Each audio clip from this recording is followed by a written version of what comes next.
the powers now are trying to bring the world to a new paradigm.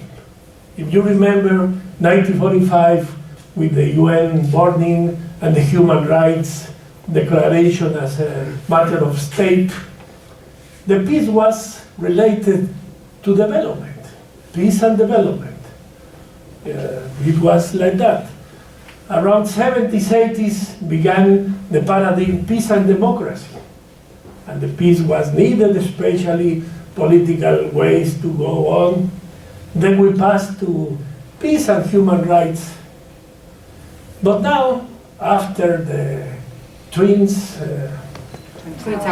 Towers, now they are trying, and this is the moment they are especially pushing it, to bring the paradigm of peace and security.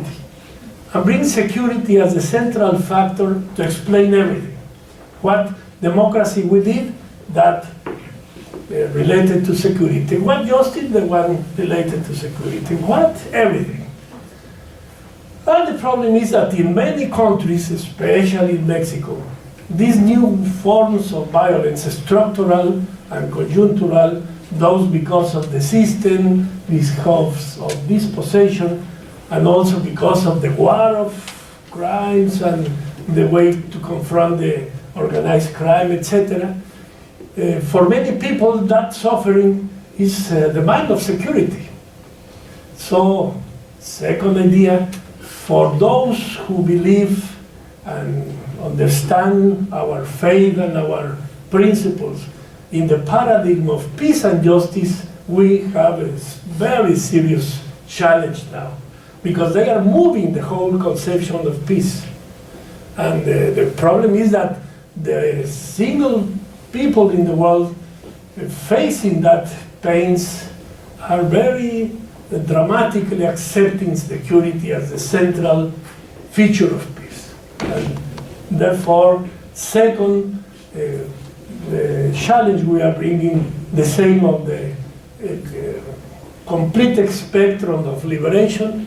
Now we need to face this fact of start again the reflection in any field of the justice as the key of peace. And therefore, the social transformation and the attention of the causes of conflicts to understand violence as an effect and not as an isolated situation. And third, in this discussion on what is going on, it resulted to be that the Pope Francisco became the actor, the global actor, that is offering the most radical explanation of what is happening. And when he wrote that we are facing not only a systemic crisis, but a civilizatory crisis, the crisis of the whole civilization. And he is saying it's not only a matter of 2 centuries, it's not only a matter of capitalism. Even before, the man has considered itself as the central of the nature and of all the creation, with the right to do anything with the nature, and the fact we are damaging it in irreversible. Miriam will help me and Anna-Marie with my corrections. Thank you. And he's saying we need to understand that, therefore we need to change that key of civilization and understand mankind as another being together with the whole natural beings in the world. And calling again to look as community, to look as a global common house, etc. It's the most radical explanation that integrate political, social, economical, ecological factors into this affirmation.